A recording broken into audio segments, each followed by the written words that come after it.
Oi pessoal do Fino, eu sou a Mia Fidelis, tenho 25 anos, sou maquiadora, designer de moda, apresentadora / repórter e hoje vim contar um pouquinho da minha experiência de vida para vocês.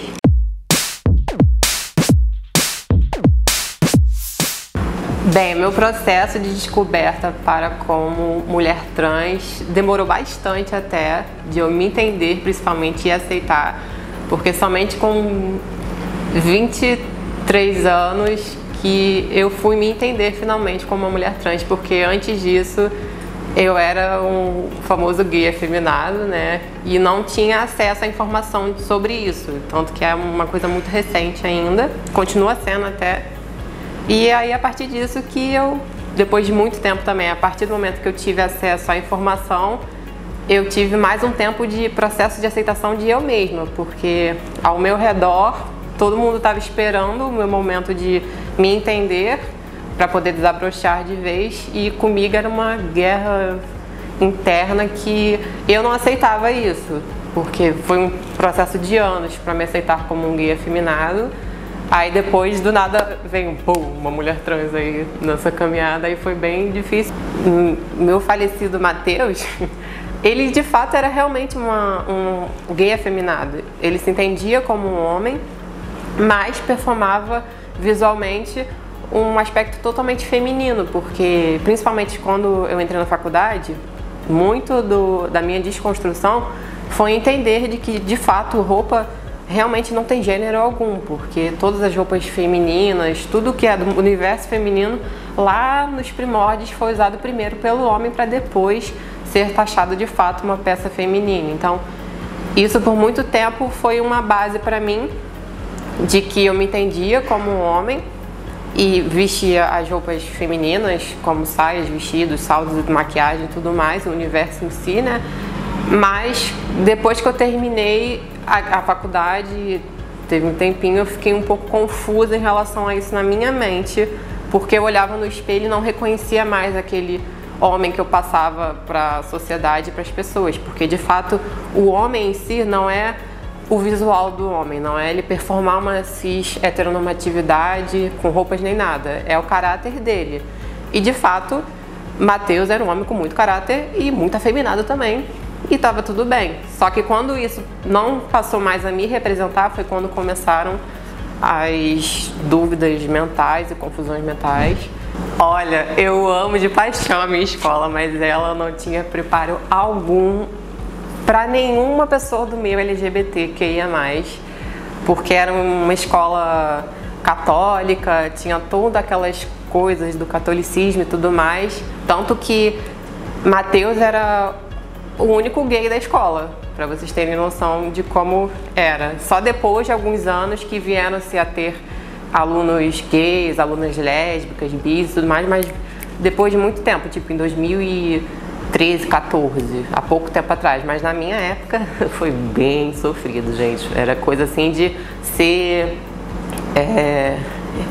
repudiado pela escola mesmo, a ponto de eu ir para a direção para falarem sobre isso, eu tentar ter amizades masculinas mais próximas, de andar de braço dado ou acompanhado ao lado e falarem para mim que, olha, menino tem que namorar menina e menina tem que namorar menino, sendo que na época sequer eu nem pensava em beijar na boca, eu queria brincar de Barbie, sabe? Então realmente o preparo não existia nenhum.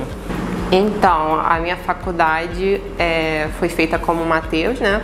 Quem fez foi Matheus, e pra mim foi uma coisa maravilhosa, porque foi a partir dela que eu pude desconstruir muitos preconceitos que eu tinha em relação a muitas coisas da vida, principalmente no meio LGBT. Eu, por exemplo, tinha a visão de que drag queen era travesti. Minha mente era muito fechada em relação a essas coisas, e até meu projeto final foi sobre drag queen. E a partir disso também que eu tive o conhecimento do mundo da maquiagem, foi quando eu me apaixonei e me entendi como maquiadora também. Então foi muito bom eu ter passado a faculdade como Matheus, porque quando Mia chegou eu já tinha total noção da minha personalidade, das minhas crenças, das minhas desconstruções e tudo mais. Bem, chegando nessa parte do afeto para pessoas trans, eu hoje me entendo como uma mulher trans, binária e heterossexual, mas eu infelizmente já fiz parte da estatística de pessoas LGBT numa forma geral e principalmente como mulher trans, de passar perrengues na vida amorosa, porque antes da transição, com uma imagem super feminina de Matheus, eu não tinha o afeto dos homens gays da época, que eram super padrões,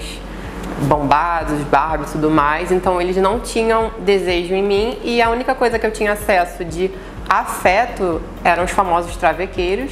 Passei uns maus bocados por conta disso, enquanto Matheus, e depois, quando eu transicionei, eu já tinha conhecimento disso e o quanto aquilo me fazia mal de ter essa troca de vivência com esses tipos de pessoa. Então eu sempre deixei muito claro dentro de mim de que eu não queria repetir aquilo novamente enquanto uma mulher trans.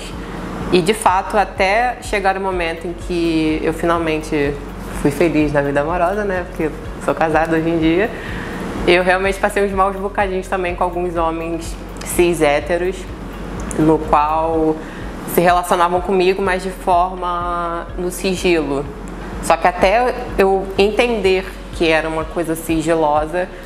eu já estava envolvida com sentimento e tudo mais, e aí já sabe o final da história, né? O mercado de trabalho para uma mulher trans, eu realmente nesse ponto eu não tenho muita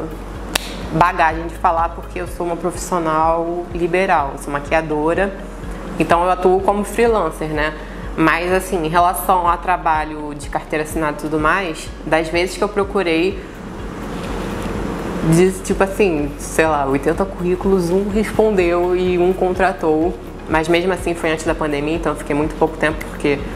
comecei a trabalhar, virou o ano, carnaval, e aí veio a pandemia, então eu saí do trabalho. E logo depois, quando eu tentei voltar também,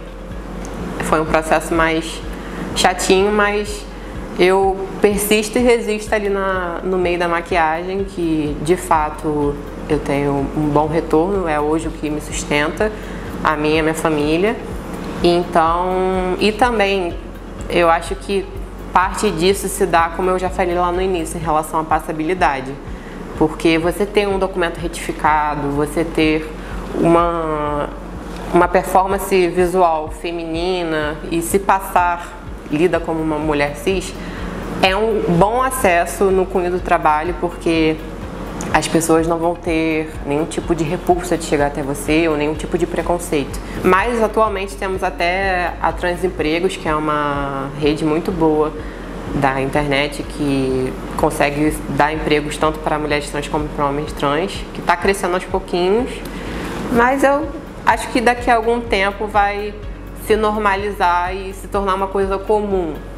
Então, a passabilidade dentro do universo trans é como se fosse um castigo, porque algumas mulheres trans usam disso para se passarem como maiores do que as outras, umas utilizam para acesso, de realmente não sofrer transfobia e não ter nenhum tipo de ataque,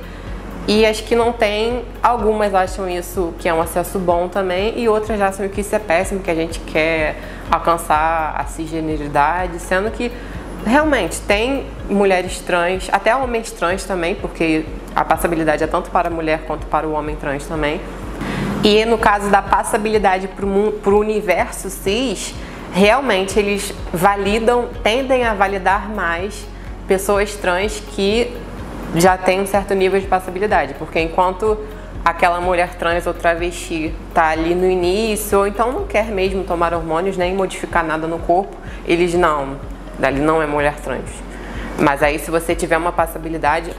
você é legal, você é uma mulher trans, você é um homem trans. Então no meio do cisgênero é bem escroto a visão deles em relação a isso, porque se você tem ou não tem a passabilidade, você continua sendo uma mulher trans e um homem trans, porque é sobre ser, não é sobre parecer. Então vamos falar agora sobre o que eu acredito que me trouxe aqui diretamente, não só sobre a minha experiência de vida, mas principalmente o fato de eu ser apresentadora / repórter do canal Reload, que é um canal incrível onde a gente traz as notícias do dia a dia de uma forma totalmente nova, com pessoas jovens da nossa geração falando sobre política, sobre sustentabilidade, meio ambiente, sobre o universo LGBTQIA+, sobre cinema, séries de tudo um pouco e as notícias realmente do dia a dia que são necessárias, mas de uma forma onde você aí, jovem, possa entender de uma forma mais legal e mais dinâmica do que assistir um jornal com pessoas mais velhas falando. Então é um canal muito legal, eu recomendo todo mundo aí lá dar uma olhadinha. Então vocês podem me encontrar lá no Instagram, @miafidelis. E é isso, gente, uma mensagem final é: se aceitem, se amem e se valorizem, tá bem? Que isso é muito importante. E o resto, o universo, Papai do Céu traz, ou seja lá qual for sua crença, vai trazer pra você. É isso, um beijo fino, obrigado pela oportunidade, amei a entrevista, amei aqui, é muito lindo. E é isso, um beijo.